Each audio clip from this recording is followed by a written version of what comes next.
weed is the problem. Weed is not the problem. If I had to pick my family or weed, you know what I'm picking? Weed, nigga! All right, so I'm recording out in my backyard. So apologies for the ambiance of nature if that annoys you, but that's just how it is.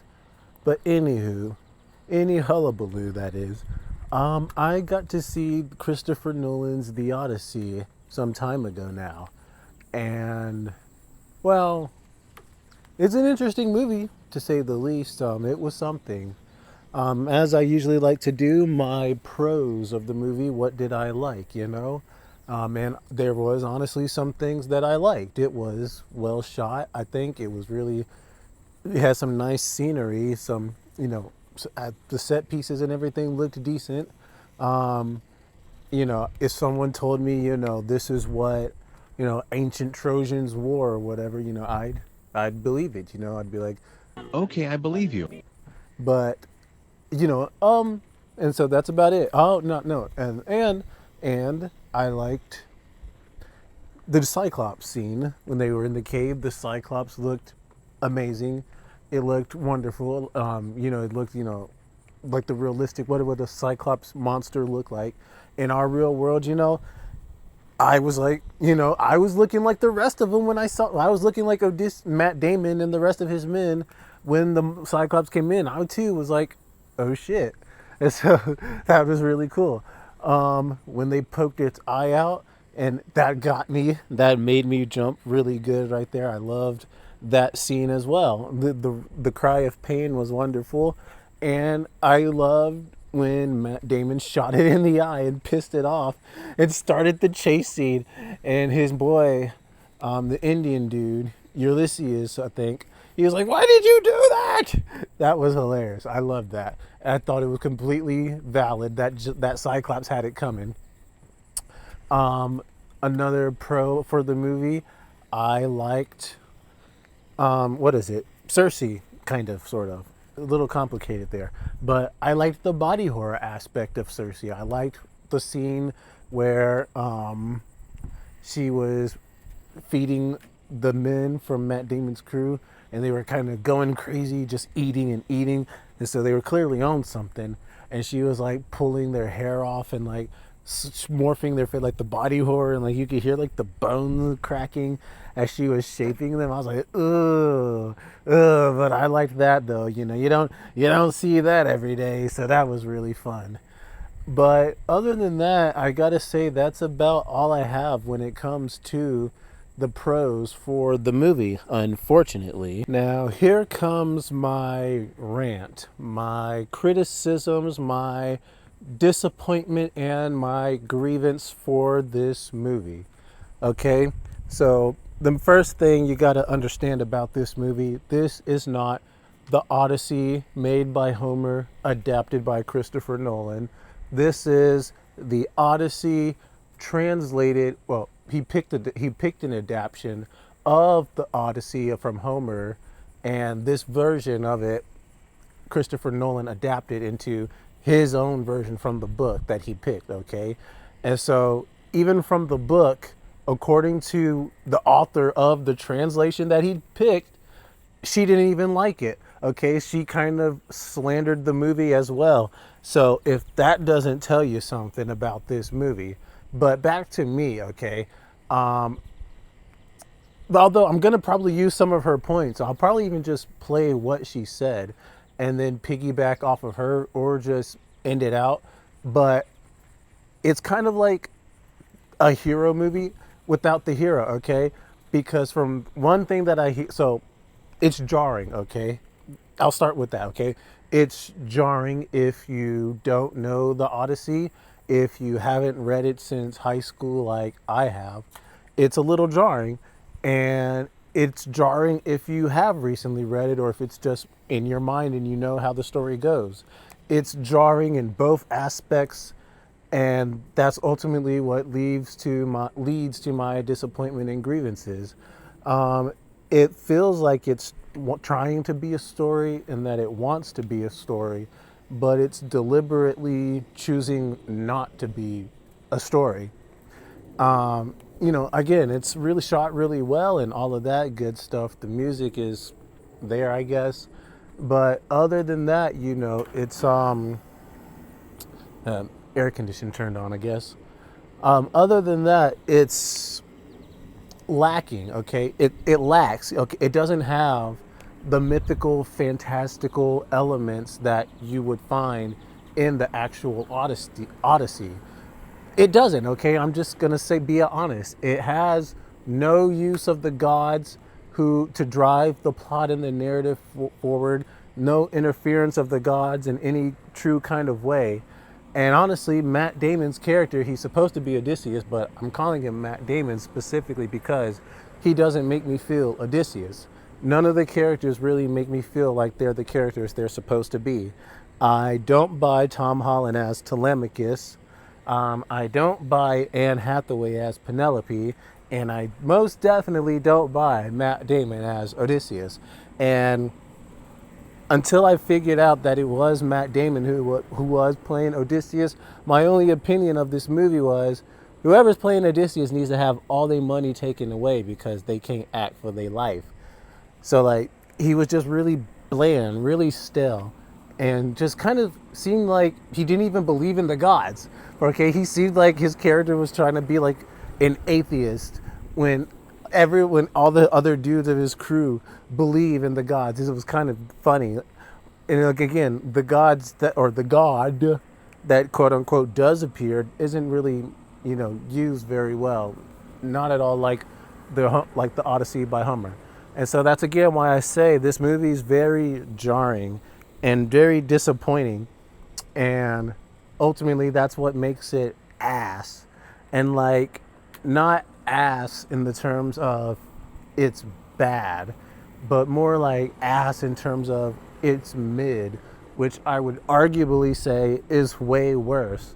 Because, if the movie's bad and, it gets me upset that how bad it was, or I can laugh about how bad it was, at least you're able to get my time and energy and investment in that movie. But for this, because of how stripped down, how unfantastical, how unmythological, how unrated R it was, it lost me. By the time we started getting into the third act, I was really begging for it to be over, and I could honestly care less about Matt Damon, getting into a fight with all those suitors at the end. Oh, but that does remind me, another pro actually, Antinous, Robert Pattinson. Dang it, I almost did. Robert Pattinson. I absolutely loved him in this movie. Thank goodness for Robert Pattinson as his character. He absolutely plays the slimy weasel villain type of character so well. And like when he was trying to woo Penelope, I was like, oh yeah, you're supposed to hate this guy. So it does well when it wants to. Okay, so like it can pull me in certain moments when it wants to, when it's trying to do something, but it's just everything else around it and about it just pulls you out of it. Okay, the controversy about the cast, the cast swaps or whatever, the race swaps of Helen or Sion's character it's not a big deal in terms of they don't appear very long, but it's a big deal in terms of their characters are diminished. Like in the Odyssey, they had way more to do. I come to find out the differences in how stripped down the Odyssey was from my brother, because I took him along and we watched it together. So quite literally in the theater as we were watching, he was filling me in about how certain things were supposed to play out. And so I was kind of just building my disappointment as the movie kept going. And so that ultimately I would probably say also, again, was why it's so jarring and why it's so disappointing. Because if you know how it's supposed to go, it just sucks. That's really all I have, unfortunately. And there's just a lot of choices and elements in this movie that honestly don't make sense. And it's like I could probably literally, I overlooked all of it, right? I overlooked Eurystheus being Indian. I overlooked some Korean guy or being on the crew.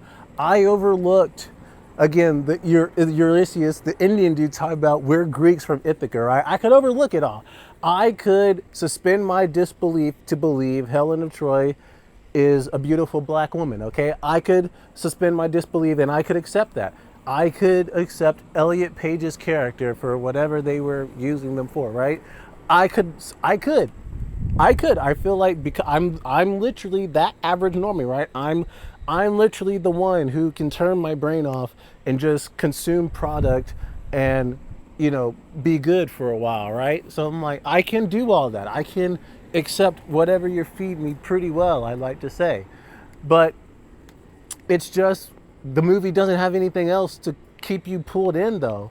And again, if you know how stripped down this version of the Odyssey is and how stripped down the characters are, you only get more disappointed. Plane overhead. But and that's I guess why I keep harboring so much on if you do know. But again, even if you don't know, it's just really jarring because there's nothing that kept me grounded or hooked into it. And when you try to immerse yourself into it, something happens that just pulls you out. And two big moments, two big immersion breakers for me was when they went to the island of the man-eating giants, okay? Why the hell are these giant dudes kitted out in like what looks to be full steel-plated armor in the Bronze Age, okay? Why? And I don't want your internet theories, okay? I've seen the internet headcanons. Oh, Zeus, is obviously the gods are punishing them. Duh. Only the gods could give them steel plate armor. Okay, that's cool and all, but as a power scaler, I have to ask. That's an interesting claim, but where is your source? And you're just gonna look at me and be like, I made it up. And be like, damn right you did, because it's not said anywhere in the movie. Okay, and that's another thing. Nothing, no story like explanations, exposition dumps. We get flashbacks. We get those, but like those aren't interesting either. And so it's just, again, what do we have left to keep me interested? Definitely not the giants kitted out in steel-plated armor in the flipping Bronze Age. Oh, and don't get me started on the Bronze Age, because that's the second immersion breaker. The fact that Matt Damon quite literally just points out and just says it. Our age of bronze is collapsing. How would you know? How would an ancient guy in Greek time know he's in the Bronze Age? That wasn't even a term. They didn't even make that. It's like, what? And I just put all this solely squarely at the feet of Christopher Nolan. This movie was outside of his pay grade, but this movie's going to make a lot of money anyways, because I guess people are more normie than I am. They're more slop brained than me, okay? And I guess in my fictional stories, I kind of like to have some fictional stuff go down, That's kind of why I like anime and cartoons, I like goofy fictional mythological stuff. I want to see gods. I want to see monsters, and I also at least want a story. Like, come on. Oh my God. Oh my goodness. This story. Okay. So like, how I talked about, if you've seen it, my Mario Galaxy Super 2 movie, I talk about how it's basically just boom, boom, boom, key jangle, on to the next thing. This movie is like on the same spectrum, but the opposite. It's boom, boom, boom, but it's slow. It slogs. And that's also why I was like, by the third act, I'm just like, get on with it. I'm just like, at this, like, because again, by then there was nothing keeping me hooked in, nothing I didn't really care about the guy getting home anymore or not, because once he got home and he was in his beggar disguise, all he did was complain about, oh, the sacking of what we did that day at Troy was so bad. And I'm just like, now I didn't even ask my brother, but I was like, I'm pretty sure when them boys was sacking Troy, they didn't give a dang. They was there to complete a mission. They was there to kill and destroy all they could, because for one, Troy broke the Xenia, And this is a big plot point that they keep bringing up in the movie over and over and over again. Zeus's law, the rule of Xenia, okay? And that's like the whole reason for why Matt Damon goes home and kills the suitors, because they broke the Xenia of his castle. They're trying to hit on his wife. They're banging his headmaids. They're eating all of his food and alcohol and just disrespecting the place, okay? Well, the story of the Odyssey kicks off and all of that because Paris literally broke it first. He came over and stole a dude's wife and took her home and was banging her and seduced her and all that. So like he broke it. So the reason Troy falls is directly because of his consequences. But this movie wants you to believe that for some reason the Greeks sacking Troy broke the ultimate cosmic law and now the age of bronze is collapsing. And I'm just like, again, the author of the translation that Christopher Nolan decided to adapt from slandered this movie and didn't like the route and the takes that it went. And so again, as I said before, what does that tell you? And so I'm just like, yeah, this movie made absolutely no sense. And again, I put this all on Christopher Nolan's feet because I know Tom Holland can act. I've seen him in the Spider-Man movies. I know Anne Hathaway can act. I've seen her in Miss Congeniality. I know Robert Pattinson can act. I've seen him in The Batman, in Twilight, and other movies. Even this in Anton, and even as this character, he acted. And so I know these people can act, and I know the performance they gave in this movie are not it, but they're going to get glazed like it is. So I'm just like, I don't know. That's just my thoughts. They weren't giving it their best is all I'll say. So that's all about I'll say for this video on this movie, because the more I talk about it, the more I could just feel like ranting on and on ad nauseum, that it's just going to turn into like a big slot machine that no one's going to understand. Like it's just going to be a word vomit basically. So I'm going to stop here and I'm just going to kind of break my rants up in future videos, because again, the more I talk about this movie, the madder I get because of how mid it is. It's just so mid. The midness of it all frustrates me to no end. And there's just other aspects and things specifically that I could hammer in on about why they frustrate me. So I don't know. I might talk about them. I might not. It really just depends. But again, these are just my initial thoughts on Christopher Nolan's The Odyssey. But I'm probably going to title this movie, or title the video, The Idiocy, because again, this is just a really dumb movie. It didn't need to be made. Now that I've seen it, as they say, hindsight is 20/20, and it is kicking me hard. But that's all. This is Ray signing out.